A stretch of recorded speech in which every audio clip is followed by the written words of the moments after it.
Igreja Evangélica Cristo é Vida, a sua cidade refúgio. Aleluia, Ele é digno. Louvado seja o teu nome, Senhor Jesus Cristo. Glória ao teu nome, meu Deus. Amém. Boa noite, meus irmãos. Boa noite, amados. Boa noite, santos de Deus. Amém? Então saúde o teu irmão como eu vou saudar Rodrigo Júnior. Tu és santo do Deus Altíssimo, meu irmão. Amém. Vocês são santos do Deus Altíssimo. É isso que a palavra diz, não é? Nós somos os verdadeiros santos de Deus. Amém. Pode sentar, senta aí. Amém. Vamos ouvir o que Deus tem a falar conosco nessa noite. Vamos abrir o Santo Livro. No livro de João, capítulo 19, versículo 30. O tema da mensagem dessa noite é a obra consumada de Cristo. 90% das igrejas não aceitam isso. Nós da Igreja Cristo é Vida não abrimos mão disto. Todos acharam? Então diz assim, o versículo 30. Quando, pois, Jesus tomou o vinagre, disse: está consumado. E, inclinando a cabeça, rendeu o Espírito. Vamos orar ao nosso Deus agora, para que o Espírito Santo nos faça compreender essa verdade. Oremos ao nosso Senhor Jesus Cristo.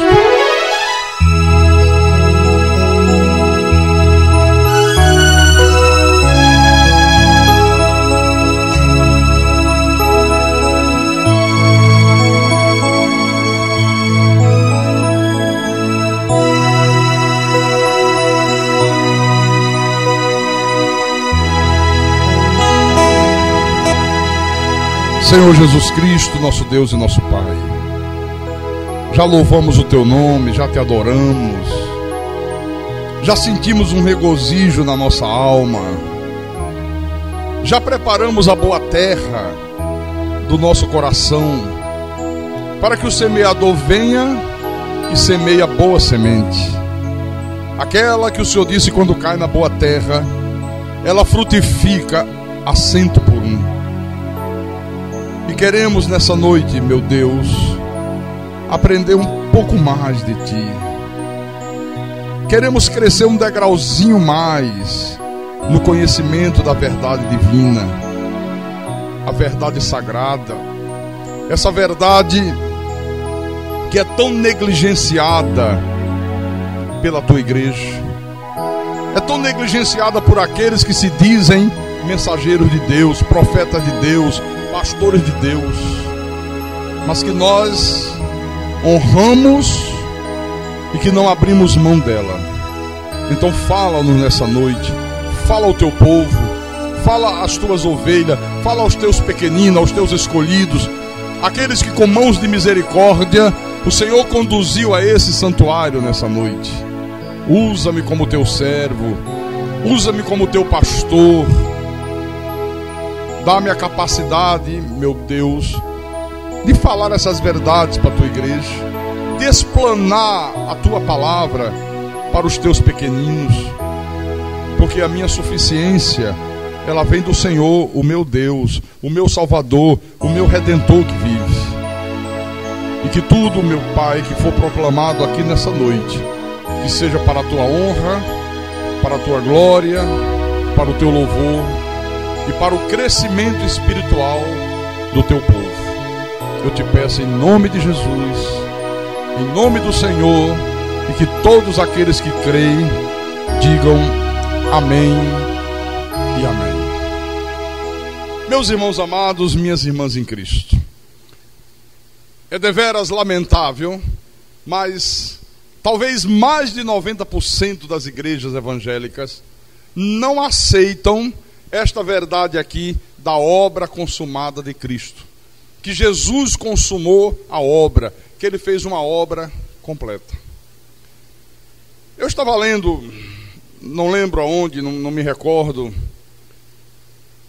Eu li num determinado livro que há muitos anos atrás, uma grande indústria alimentícia lá nos Estados Unidos lançou no mercado essas misturas para bolo que a gente encontra hoje com muita facilidade aí no supermercado. Uma mistura pronta, em que as pessoas não precisavam adicionar absolutamente nada. Bastava comprar, vinha aquele pó pronto, aquela mistura para bolo. A única coisa que as pessoas precisavam fazer era colocar um pouquinho d'água, mexer um pouquinho, levar ao forno. Em poucos minutos estava pronto um bolo delicioso. Não precisava adicionar leite, não precisava colocar nenhuma colherinha de açúcar, não precisava colocar fermento, não precisava colocar ovos. Pronta. Só que diz que, para a surpresa do fabricante, as vendas desse produto foi um tremendo fracasso. Olha, o produto encalhou nas prateleiras, nas gôndolas dos supermercados. E os fabricantes ficaram intrigados com isso, né? Eles disseram, mas como é que pode? Por que não vendeu? Por que as pessoas não compraram? Por que as pessoas não deram o devido valor a um produto tão bom como este aqui? E aí contrataram pesquisas, mandaram fazer várias pesquisas para tentar identificar qual foi a razão, qual foi o motivo das pessoas não terem comprado aquele produto. Descobriram.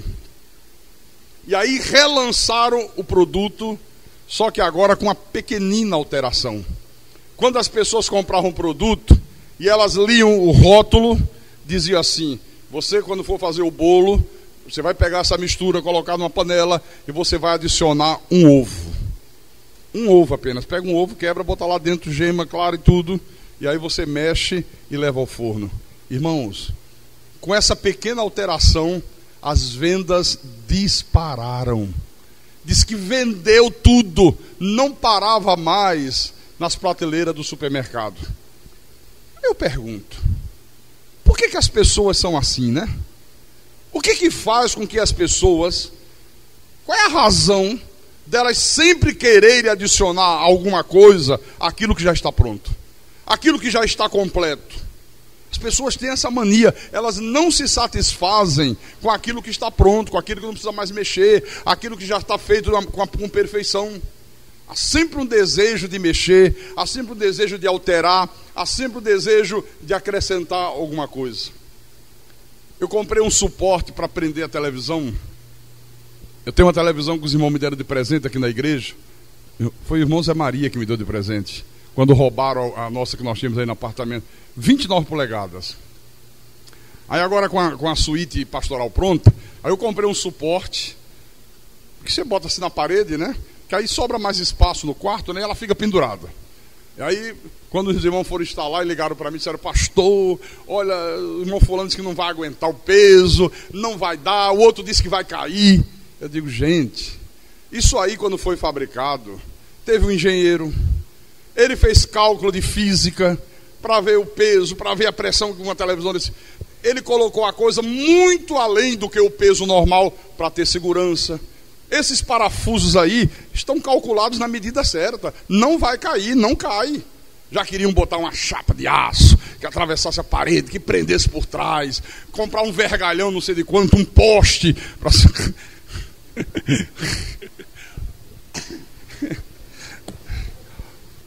Olha, eu pergunto outra vez, por que as pessoas sempre querem acrescentar alguma coisa àquilo que já está pronto, aquilo que já está completo? O problema é que as pessoas fazem a mesma coisa em relação à salvação de Deus. A igreja tem feito a mesma coisa, porque a salvação de Deus é uma obra consumada. Nem eu, nem você precisamos fazer nada, precisamos acrescentar absolutamente nada àquilo que o Senhor Jesus Cristo fez lá na cruz do Calvário há 2000 anos atrás. Jesus fez a obra completa, Jesus fez a obra perfeita. Ele disse aqui, está consumado. Ele disse, eu consumei, eu completei a obra, eu fiz o que era necessário ser feito. Pastor, mas está consumado o quê? O que é que ele consumou finalmente? Boa pergunta. Vamos lá em João capítulo 17, versículo 4. Vamos deixar que ele mesmo responda. Ele disse assim, João capítulo 17, versículo 4. Eu te glorifiquei na terra, consumando a obra que me confiaste fazer. Olha, eu te glorifiquei na terra, consumando, realizando a obra que me confiaste fazer. Que obra era esta, hein? Vamos à Bíblia. A Bíblia é a nossa única e exclusiva regra de fé. Mateus capítulo 1, versículo 20. Diz assim: enquanto ponderava nestas coisas, eis que lhe apareceu em sonho um anjo do Senhor, dizendo: José, filho de Davi, não temas receber Maria, tua mulher, porque o que nela foi gerado é do Espírito Santo. Ela dará à luz um filho, e lhe porás o nome de Jesus, porque ele salvará o seu povo dos pecados dele. Aqui não diz, ele possibilitará que o seu povo se salve. Não é isso que está aqui. Aqui diz, categoricamente, ele salvará o seu povo. Eu pergunto, salvou ou não salvou? Ou vai salvar? Ele salvou ou ele apenas possibilitou que cada um do seu povo se salve? Não, ele salvou. Mas o problema é que desde o tempo do apóstolo São Paulo, que existiam pessoas que queriam acrescentar alguma coisa a esta obra completa de Cristo. Naquele tempo, irmãos, eles queriam acrescentar algo a essa receita pronta aqui. Não era a receita do bolo, não. Não era acrescentar um ovo à massa pronta. Não, eles queriam acrescentar uma exigência que, na opinião deles, era imprescindível para as pessoas serem salvas. Eles não achavam que a obra da cruz era suficiente. Qual era essa exigência, pastor? A circuncisão. Vamos lá em Atos dos Apóstolos, capítulo 15, versículo 1 em diante. Olha como a coisa era. Alguns indivíduos que desceram da Judeia ensinavam aos irmãos: se não vos circuncidardes segundo o costume de Moisés, não podeis ser salvos. Tendo havido da parte de Paulo e Barnabé contenda e não pequena discussão com eles, resolveram que esses dois e alguns outros dentre eles subissem a Jerusalém aos apóstolos e presbíteros com respeito a esta questão. Enviados, pois, e até certo ponto acompanhados pela igreja, atravessaram a província da Fenícia e Samaria, e narrando a conversão dos gentios, causaram grande alegria a todos os irmãos. Versículo 4.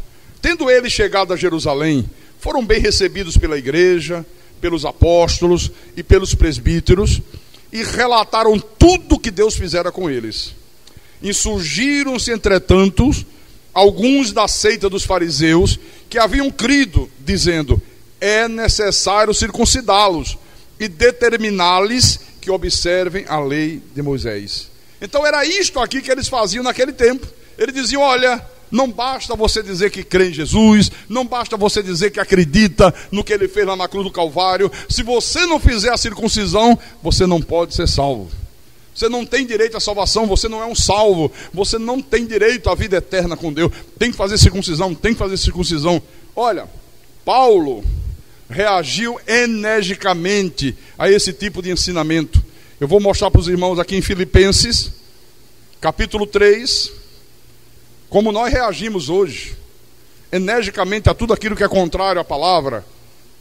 Filipenses 3, versículo 3.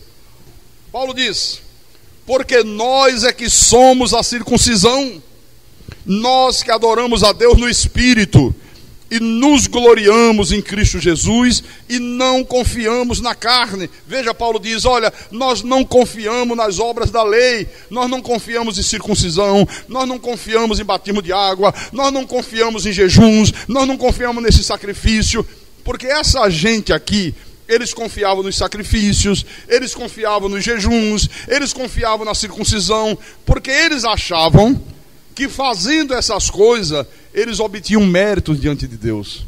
Era como se eles tivessem méritos para apresentar diante de Deus, e aí tivessem direito à salvação de Deus. Aí Paulo disse: não, está errado. Paulo disse: a verdadeira circuncisão não é essa que vocês fazem aí, que pega o homem e manda fazer a circuncisão no prepúcio do homem, como se fosse uma operação de fimose, né? Não era isso, como se fosse. Paulo diz, não, a verdadeira circuncisão é a do coração. Veja ele dizendo isso em Romanos capítulo 2, versículo 29. Olha o que ele fala. Como é que Paulo era duro com essa gente, viu? Ele diz assim, porém judeu é aquele que o é interiormente.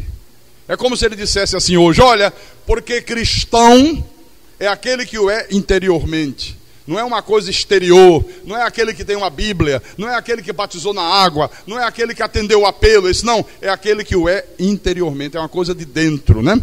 Então o judeu é aquele que o é interiormente. E circuncisão, aqui é do coração, no espírito, não segundo a letra, e cujo louvor não procede dos homens, mas de Deus. É por esta razão que o apóstolo São Paulo, ele pregava uma graça sem mistura, ele pregava um evangelho sem acréscimo, sem alterações. Só que nos dias de hoje, meus irmãos amados, também tem aqueles que fazem acréscimo à obra completa de Deus. Há também hoje aqueles que fazem acréscimos, que fazem exigências para que você seja uma pessoa salva. Hoje, eles não exigem circuncisão como aqui, não.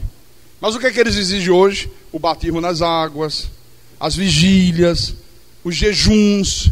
Hoje, para o sistema religioso que está implantado e que é maioria, você dizer que não se batiza nas águas, que não é necessário batizar nas águas, é uma blasfêmia. É uma heresia violenta. Olha, eles ficam enlouquecidos. Você dizer que é um cristão e que você não faz jejum, porque jejum era o rudimento judaico, jejum era coisa da lei, era coisa dos judeus. Nós não somos judeus, nós não somos subproduto do judaísmo, nós somos uma igreja de origem gentílica. Eles ficam enlouquecidos, eles não aceitam isso. Isso não pode ser crente, isso não pode ser cristão, isso não pode ser de Deus. Agora, o mais grave de tudo isso é que hoje, mesmo entre aqueles que têm o conhecimento do evangelho da graça de Deus, há algumas pessoas, sabe, que toleram esse tipo de coisa, que toleram essa gente. Há pessoas que dizem assim, mas sabe o que é, pastor? Eu não vejo problema nenhum. Eles são cristãos como nós somos, sabe? Eles são gente muito boa. Qual o problema se eles ensinam isso? Qual o problema se eles ensinam que a pessoa tem que batizar nas águas, que a pessoa tem que fazer jejum, que a pessoa tem que fazer vigília, que a pessoa tem que fazer sacrifício, que a pessoa tem que pagar o preço? Não há problema algum. Isso não é uma coisa de tanta importância. Bom, é de tanta importância sim. Paulo achava isso um mal terrível. Terrível, terrível, terrível, e tratava com muita dureza quem ensinava assim. Vamos ver isso? Vamos voltar lá em Filipenses. Filipenses capítulo 3, versículo 2. Filipenses capítulo 3, versículo 2. Paulo dizia para a igreja: acautelai-vos dos cães, acautelai-vos dos maus obreiros, acautelai-vos da falsa circuncisão. Hoje não seria circuncisão. Ele dizia: acautelai-vos do falso batismo. Porque o verdadeiro batismo qual é? Com o Espírito Santo. Não é batismo de água. Está aqui, ó. Olha como Paulo era duro, né? Cães, maus obreiros. Você já parou para pensar? Por que o apóstolo Paulo ficava tão indignado com essas pessoas? Porque ele era muito duro. Por que Paulo não era tão duro com outras pessoas como ele era com essa gente? Como ele era com essas pessoas que criam desta forma? Por exemplo, Paulo era contra o adultério, totalmente contra o adultério, mas você não vê na Bíblia nenhum momento ele chamando os adúlteros de cães. Ele era contra o homossexualismo? Era. Mas ele nunca chamou os gays de cães. Ele era contra os bêbados, a embriaguez, o vício da bebida, mas ele nunca chamou os bêbados de cães. Pastor, será que Paulo não se excedeu um pouquinho aí? Bom, se você acha que Paulo se excedeu um pouquinho aqui, eu vou mostrar para você que ele foi ainda mais duro com essa gente. Em Gálatas capítulo 5, Vamos lá. Gálatas 5, versículo 12. Pastor, mais duro do que isso? Mais duro do que ele foi aqui. Encontraram? Capítulo 5, versículo 12. Olha o que ele disse aqui noutra ocasião. Tomara até que se mutilassem os que vos incitam à rebeldia. Essa gente estava entrando na igreja da Galácia, exigindo dos irmãos da Galácia que fizesse circuncisão, que cumprisse a lei de Moisés, e Paulo disse, olha, tomara que eles até se mutilem. No texto grego original, sabe o que significava isso? Paulo estava dizendo, tomara que eles arranquem até os órgãos sexuais fora. Se eles acham que fazer uma circuncisão dá salvação, então arranca logo tudo, se mutila de uma vez. Olha como Paulo era duro. Por que que o apóstolo dos gentios era tão duro com essa gente? Sabe por quê? Porque a autossalvação, ela anula a obra do Calvário.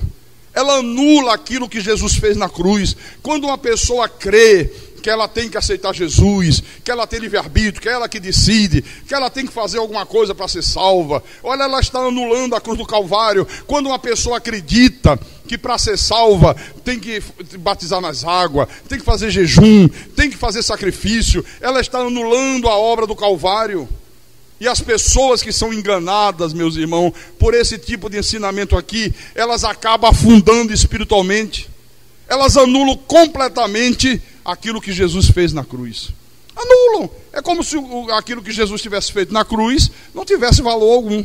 Não, porque você para ser salvo você tem que batizar. Não, você para ser um salvo você tem que se consagrar com jejum. Não, para você ser salvo você tem que pagar o preço. Vocês não ouvem isso sendo falado por aí? Quem já ouviu isso no passado? Levante a mão. Olha lá.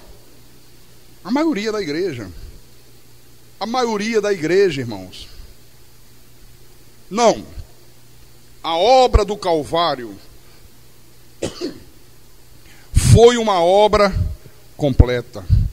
Foi uma obra perfeita. Deus fez tudo o que era necessário fazer para você ser salvo. Tudo o que era necessário fazer. Para você ter uma ideia do que é esta salvação de Deus, o que representa a salvação? Para você ter uma visão do que a salvação é, eu vou dar um exemplo prático de algo que ocorreu há cerca de 8 anos atrás, aproximadamente, 8 anos. Eu não sei se você lembra, no ano de 2000, aconteceu um episódio que chamou a atenção do mundo inteiro, com um submarino nuclear russo. Lembra, irmão? O submarino Kursk, né? Então, esse submarino, ele era o orgulho da marinha russa. E quando foi no dia 12 de agosto do ano 2000, esse submarino foi levado para alto mar, porque ele ia fazer uma exibição da sua tecnologia, do poder que ele possuía. Era um submarino, sabe, ultramoderno, um submarino nuclear. Só que nesse dia, algo saiu terrivelmente errado. Quando eles iam começar as manobras para demonstrar o poderio do submarino, diz que houve 2 explosões violentíssimas. Era nuclear. Diz que a coisa foi tão violenta que foi registrado nos sismógrafos na escala Richter de 3,5. Quase como se fosse um terremoto. Para você ter ideia da grandeza dessa explosão aqui. Ora, o que aconteceu então? O submarino russo, 7 toneladas pesava esse submarino. Começou a fazer água, porque explodiu, e começou a afundar.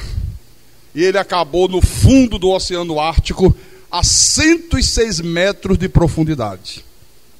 Ele era composto de uma tripulação de 118 marinheiros. A maioria morreu instantaneamente, com a explosão, matou a maioria dos marinheiros. Os poucos que sobreviveram foram lá para o fundo do mar, dentro da embarcação, dentro do submarino. E foram morrendo congelados, porque a temperatura, a 106 metros de profundidade, congelava com muita rapidez. E foi aí que o mundo ficou pasmo, porque os países que tem alta tecnologia, se uniram à Rússia, tentando ver como salvar, como resgatar aqueles homens que ainda estavam vivos lá dentro. Eles não tinham ideia de quantos ainda estavam vivos, um desespero, porque era uma grande tragédia. E durante muitos dias, o mundo inteiro acompanhou pela televisão, pelo rádio, pelos jornais, por todos os meios de comunicação, né, a tentativa de se resgatar aqueles homens. Mas não havia esperança, irmãos. Não havia meios de se chegar a 106 metros de profundidade. E todos os que sobreviveram também morreram. Não tiveram escapatória. Não tinha esperança nenhuma, apesar de todas as tentativas feitas. E eu quero dizer para você o seguinte: olha, irmãos, quando o homem, quando o Filho de Deus está morto em delitos e pecados, ele é exatamente como esses marinheiros. Ele está igualmente sem esperança, ele não tem esperança, ele está sem auxílio, ele está literalmente submerso, não no mar de água salgada, não, absolutamente não, mas no oceano de pecados. Ele está lá no fundo de um oceano de pecados, e ele precisa ser içado para fora, ele precisa ser salvo, não para fora do mar, como esses marinheiros aqui, mas de um mar de pecados e de iniquidade. Você lembra o que Paulo falou em Romanos 3, versículo 10? Vamos recordar? Romanos capítulo 3, versículo 10. Para você ver que é a mesma condição. Como está escrito: não há justo, nem um sequer. Não há quem entenda, não há quem busque a Deus, todos se extraviaram, a umas se fizeram inúteis, não há quem faça o bem, não há nenhum sequer. Por isso que eu disse que, a exemplo dos marinheiros russos, o pecado levou o homem para o fundo.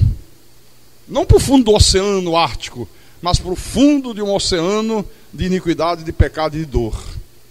Agora, vamos imaginar que nessa tragédia do submarino Kursk, um dos marinheiros que sobreviveram àquelas explosões está lá no fundo do mar, está lá dentro do submarino, está lá com alguns colegas que sobreviveram, né? A temperatura é baixíssima, eles sabem que eles vão em pouco tempo congelar. Imagine que um dos marinheiros dissesse assim: não, meus colegas, fiquem tranquilos, porque eu sei o que fazer para a gente se salvar daqui. Eu sei o que nós vamos fazer para a gente conseguir ser salvo dessa situação. Vamos nos unir todos aqui, vamos colocar nossas mãos no teto do submarino e vamos fazer força, que nós vamos conseguir içá-lo até a superfície. Como é que você acha que os outros colegas iriam reagir, ouvindo alguém falar uma bobagem dessa? Iam olhar para o sujeito e dizer: peraí, vem cá.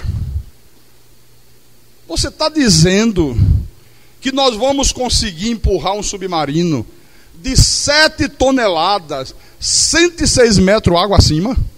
E outra, não era, se eles estivessem fora, né? Não, ainda mais dentro. Você está dizendo que basta a gente colocar a mão no teto, fazer força, que nós vamos conseguir fazer esse bicho enorme de 107 toneladas subir 106 metros água acima até chegar à superfície do oceano? Eles iam dizer: você está louco, rapaz, você não está bom da cabeça, você não está fazendo ideia da gravidade dessa situação.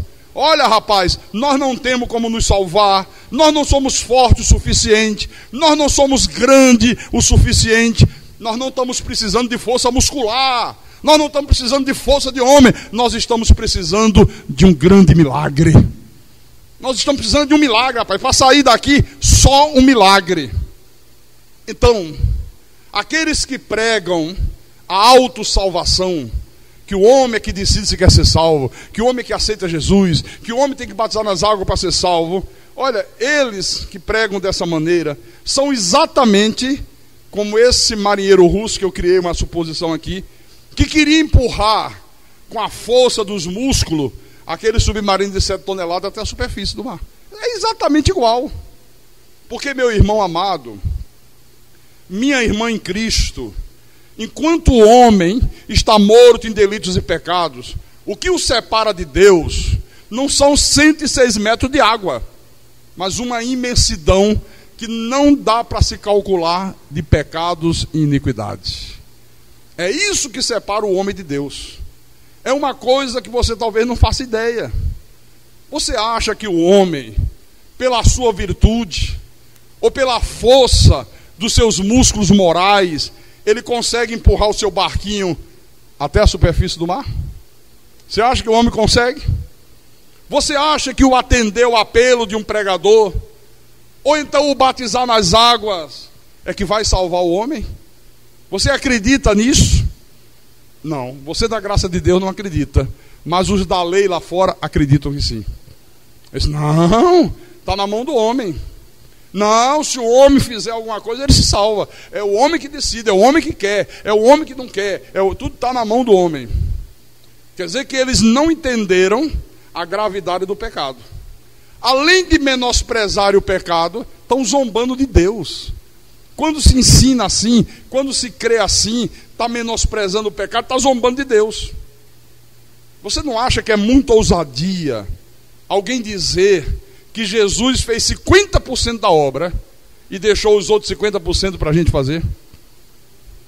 Quantas vezes eu já ouvi isso em televisão, programa de televisão, programa de rádio, sujeitos a título de pastor, se arvorar como líder espiritual e dizer, meus irmãos, nós temos que fazer muita coisa, nós temos que lutar, nós temos que fazer sacrifício, nós temos que pagar o preço, porque Jesus fez 50%, mas os outros 50% ele deixou para a gente fazer. Isso é muita ousadia. Quem é o homem que se atreveria a olhar para a cruz e dizer, legal, Jesus, olha, maravilha, viu, Senhor Jesus Cristo? A pena que o Senhor não fez a obra completa, né? Não deu para fazer tudo, né? Fica tranquilo, Jesus, deixa comigo que o resto eu faço.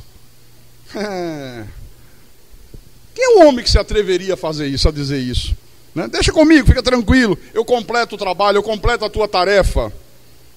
Como é que o homem, meus irmãos, tem a ousadia de questionar a obra perfeita de Deus? Como é que o homem tem a ousadia de pensar que o céu precisa da sua ajuda para salvá-lo? Porque é isso que os da lei pensam. É isso que eles imaginam. Você sabe o que é que diz Provérbios? Segura um pouco aí. Provérbios 28. Provérbios capítulo 28. Versículo 26. Olha o que diz aqui. O que confia no seu próprio coração é insensato, mas o que anda em sabedoria será salvo. O que confia no seu próprio coração é insensato. Irmãos, por que as pessoas gostam tanto de confiar em si mesmo, hein? Por que os irmãos da lei gostam tanto de confiar em si mesmo? Por que elas querem a todo custo fazer acréscimo a essa obra terminada de Deus, a essa obra perfeita de Deus? Será que não é pelo desejo de se gloriar? Será que não é pelo desejo de se gloriar? Porque salvar a si mesmo dá status. Glorifica o homem, não glorifica a Deus. Pessoas dizem assim, olha, era o seguinte, quero dar um testemunho para os irmãos. Eu era o capeta. Aí começa aquelas histórias de trancoso, né? Eu fazia, eu acontecia, eu matava, eu estrupava, mas um dia eu tomei a decisão de aceitar Jesus. Um dia eu tomei a decisão de lutar contra o diabo. Eu disse, seu diabo, a partir de hoje a coisa mudou de figura, agora sou eu contra... isso glorifica o homem. O sujeito se enche de orgulho. Eu aceitei Jesus. Como se Jesus fosse cafezinho. Como se Jesus fosse um copo de Coca-Cola que você coloca numa bandeja e sai oferecendo. Aceita, aceita, aceita. Aceita uma coquinha. Uns aceitam, outros não, hoje não estou afim. Quem sabe um dia talvez. Glorifica o homem, não glorifica a Deus. Em Romanos capítulo 3, versículo 27. O apóstolo São Paulo, diante desse quadro pavoroso que já se estabelecia naquele tempo, ele pergunta: onde, pois, a jactância? Onde, pois, o orgulho? Aí ele diz: foi de todo excluída. Por que lei?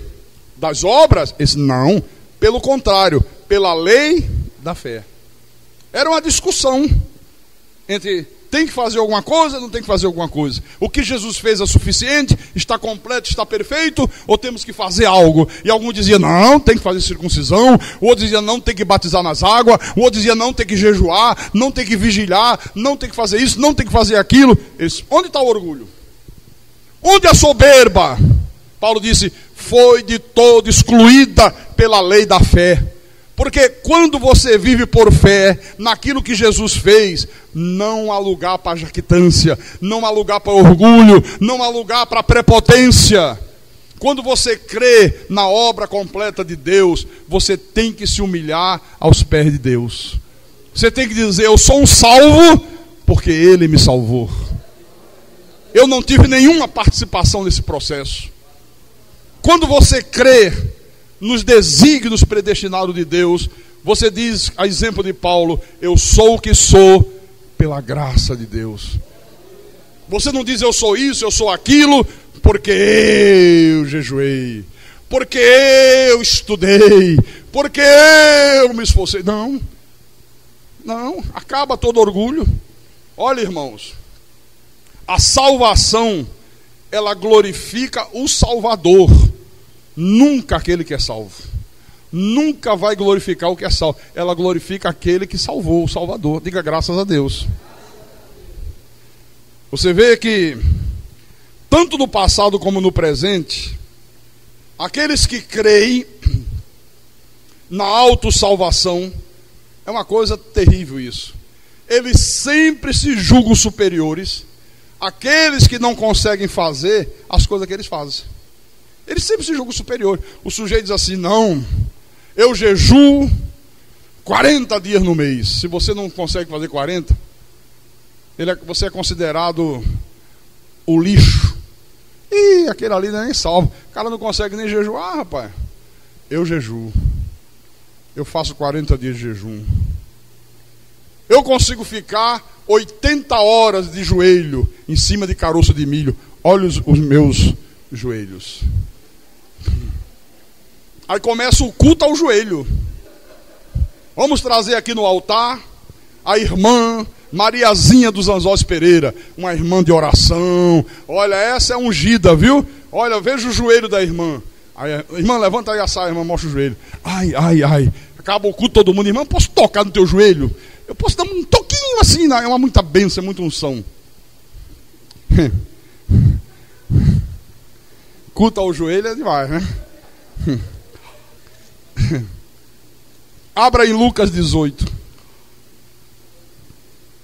Lucas 18, versículo 11. Olha aqui o retrato dessa gente na época de Paulo. O fariseu, posto em pé, orava de si para si mesmo desta forma: ó Deus, graças te dou, porque não sou como os demais homens, roubadores, injustos e adúlteros, nem ainda como este publicano. Está vendo?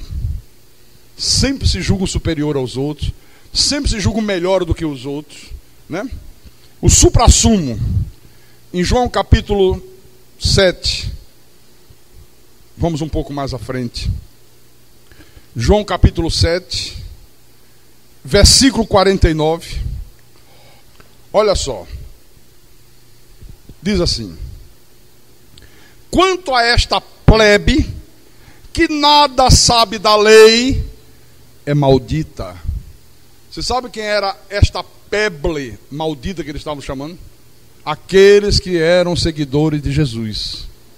Aqueles que haviam largado a lei, as exigências da lei, os sacrifícios da lei, e passaram a viver por fé na palavra de Deus. Ele disse, olha, quanto a esta plebe aí, esta ralé, que nada sabe de lei, nada sabe de nada, é maldita. Olha a presunção, olha a prepotência, a arrogância dessa gente aqui. Em 1 Coríntios, capítulo 1, versículo 30. O apóstolo São Paulo disse à igreja, como está dizendo a cada um de nós nessa noite: mas vós sois dele pelo teu jejum, pelo teu sacrifício. Não. Mas vós sois dele em Cristo Jesus, o qual se nos tornou. O que é se nos tornou? É algo que ele fez em nós. Então, o qual se nos tornou, da parte de Deus, sabedoria, e justiça, e santificação, e redenção. Por isso que a tua salvação, ela demonstra a misericórdia de Deus. Ela não dependeu de você, ela não depende de você, ela não vai depender de você. A tua salvação não dependeu do teu esforço, não depende do teu esforço, não vai depender do teu esforço. A tua salvação dependeu única e exclusivamente de Deus. Nós não temos nenhuma participação no processo da salvação, meu irmão. E é isso que irrita muita gente. Porque tem gente que quer aparecer. Tem gente que quer dizer, não, eu também fiz alguma coisa. Você lembra do que eu falei aqui quarta-feira à noite? Do elefante atravessando a ponte? Estão lembrados disso? Havia uma ponte de madeira, muito rústica, né? Aquela coisa bem rudimentar. E o elefante queria atravessar de um lado para o outro o precipício. Ele disse, eu vou passar por essa ponte de madeira. Imagine um elefante. Quantas toneladas pesa um elefante? E lá vai o elefante. E à medida que ele andava na ponte, a madeira rangia, as madeiras estalavam, vai cair, vai arrebentar. Ai meu Deus, é muito peso, é muita coisa. Até que ele chegou no outro lado. Tinha uma pulguinha que estava aninhada aqui na orelha do elefante. Uma pulga na orelha do elefante. Quando chegou no outro lado, a pulga disse, viu aí, camarada? O que é que nós fizemos a ponte? Você viu aí o que é que nós fizemos? O peso que nós temos? Olha, a madeira rangeu. Claro que não rangeu por causa dela, rangeu por causa do elefante. Tem muita gente, irmão, que é como essa pulga. Deus faz tudo, mas ele não aceita. Ele quer se fazer sócio de Deus. Ele quer ter participação nos lucros. Ele quer ter participação na glória. Não dá para ter participação na glória. No livro do profeta Isaías, Isaías 43, capítulo 43, versículo 25. Eu disse que tudo depende de Deus, né? Tudo dependeu de Deus, não depende de nós. Olha o que o Senhor diz aqui. Eu mesmo sou o que apago as tuas transgressões por amor de mim, e dos teus pecados não me lembro. Olha, você consegue acrescentar alguma coisa a essa salvação aqui? Não, irmãos. A obra está terminada. Será que alguém consegue comprar essa salvação? Não. Não está à venda. E por favor, não desonre a Deus tentando. Tem gente que quer comprar salvação com jejum. Quer comprar salvação com sacrifícios da lei. Não, olha, isso é uma desonra a Deus. Volta lá em 1 Coríntios, por favor. Estamos caminhando para o final da mensagem, tá? Volta lá em 1 Coríntios, capítulo 1. Vamos ler o versículo 31. O versículo 31 diz assim: para que, como está escrito, aquele que se gloria, glorie-se no seu jejum. Eu jejuo muito. Aquele que se gloria, glorie-se nas suas vigílias. Olha, eu faço muita vigília. Eu ofereço uma noite de sono para Deus. É isso que está escrito aqui? Aquele que se gloria, glorie-se no Senhor. Irmãos, por favor, creiam nisso aqui. Não é pelo que nós fazemos, é tudo pelo que Ele fez e pelo que Ele faz. Aquele que se glorie, glorie-se no Senhor. É você dizer, olha, eu sou um salvo porque Jesus me salvou. Se Ele não tivesse me salvado, eu não estaria aqui. Eu não seria um cristão. Foi tudo obra dele. Eu estava morto em delitos e pecados. Eu não tinha a mínima possibilidade de salvação. Foi necessário Deus realizar um milagre na minha vida, em nome do Senhor Jesus Cristo. Então aquele que se gloria, glorie-se no Senhor. E eu quero terminar lá no livro do profeta Jeremias, capítulo 9. Jeremias capítulo 9, versículo 23 e 24. Ah, como eu amo essas palavras aqui. Encontraram, amados? Todos os irmãos encontraram? Então, vou ler. Assim diz o pastor Carlos Magno. Não, eu não digo nada. Não escrevi Bíblia nenhuma. Não, eu apenas leio. Assim diz o Senhor: não se glorie o sábio na sua sabedoria, nem o forte na sua força, nem o rico na sua riqueza. Como tem sábio aí se gloriando na sua sabedoria, né? Esquecendo que a sabedoria vem de Deus. Como tem gente forte aí se gloriando na sua força. Como tem gente rica se gloriando na sua riqueza, né? Não, eu sou rico porque eu fiz isso, porque eu fiz aquilo. Eu conquistei isso graças ao meu trabalho. Olha, eu lutei muito. Olha, você não imagina como é que eu corri atrás. Quantos que correm atrás e não chegam lá? A minha Bíblia diz que o homem não pode receber coisa alguma se do céu não lhe for dado. Por isso que toda honra tem que ser dada a Ele. Pastor, quer dizer que não sobra nem um pouquinho para a gente se gloriar? Sobra. Calma. Olha o que diz o versículo 24. Mas o que se gloriar, glorie-se nisto, em me conhecer e saber que eu sou o Senhor. Aleluia.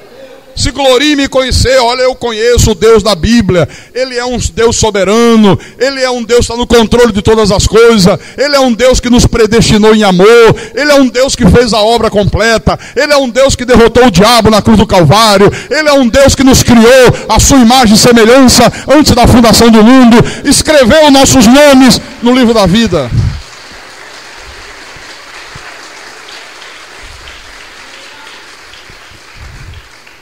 O que se gloriar, glorie-se nisto, em me conhecer. Irmãos, 95% do povo evangélico não conhece Deus. Conhece o Deus que os homens que não conhecem Deus têm apresentado. Conhece um Deus que desmancha prazeres, um Deus que proíbe as mulheres de cortar o cabelo, um Deus que proíbe as mulheres de usar um brinco, de usar uma maquiagem, um Deus que proíbe o homem de botar uma bermuda, de jogar um rachinha com os amigos, né? Bater um futebolzinho, não pode, né? Vestir uma camiseta, ai, Deus que me livre. Se vestir camiseta, o Espírito Santo sai correndo, viu?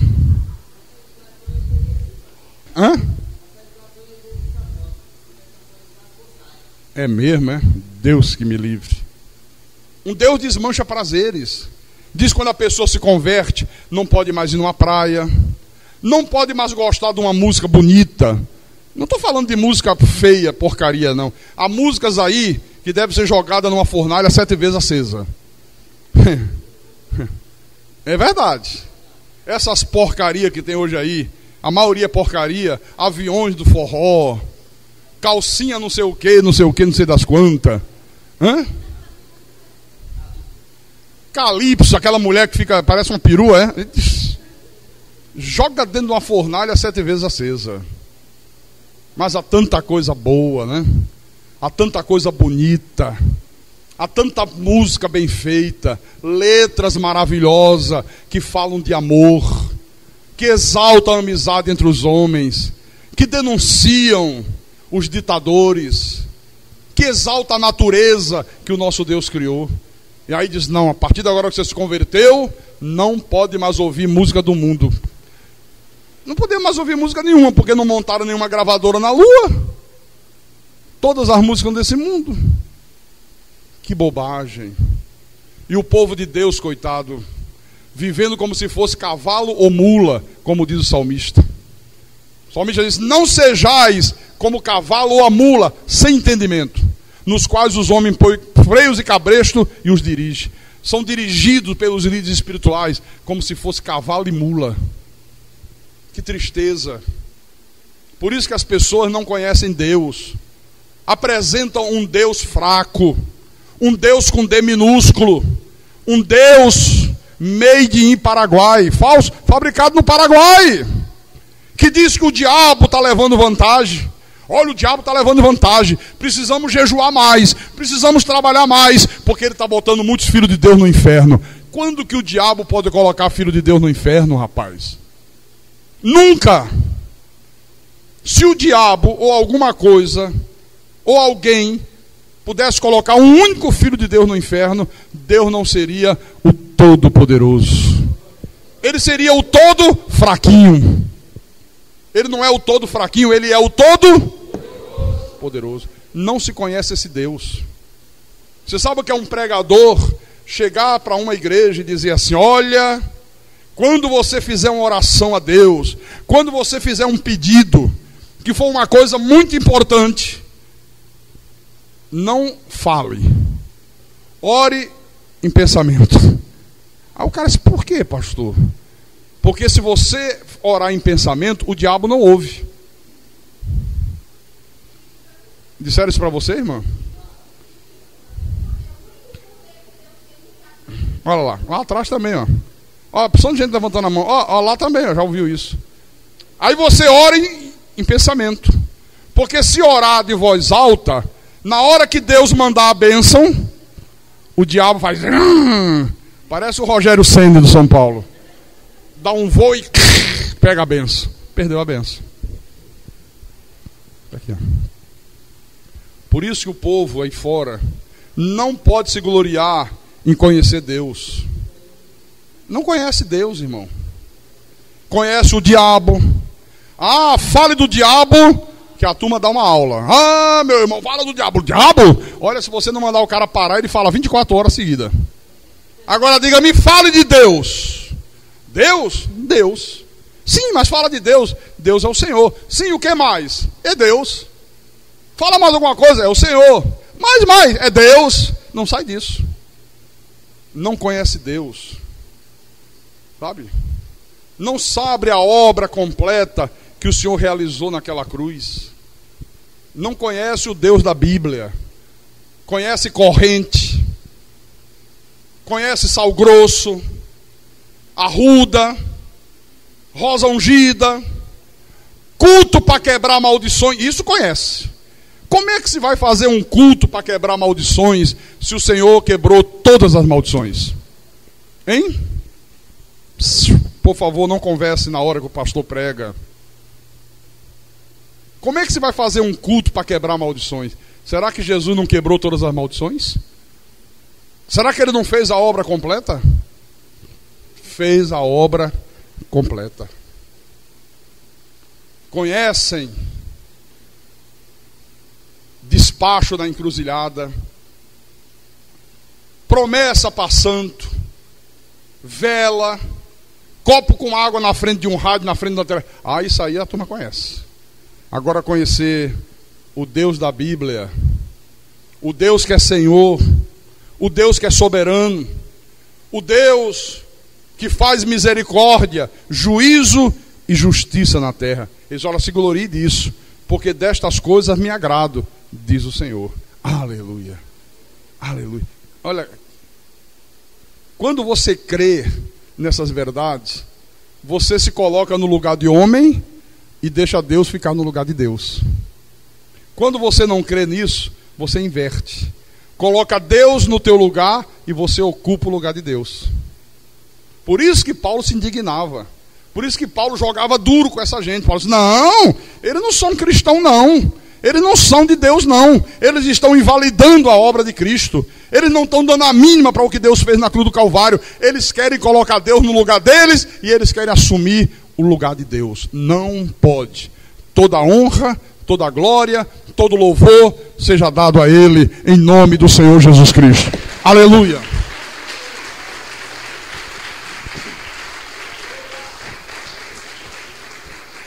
E quem tem ouvidos, que ouça o que o Deus bendito, o Deus da glória, falou com a igreja nessa noite.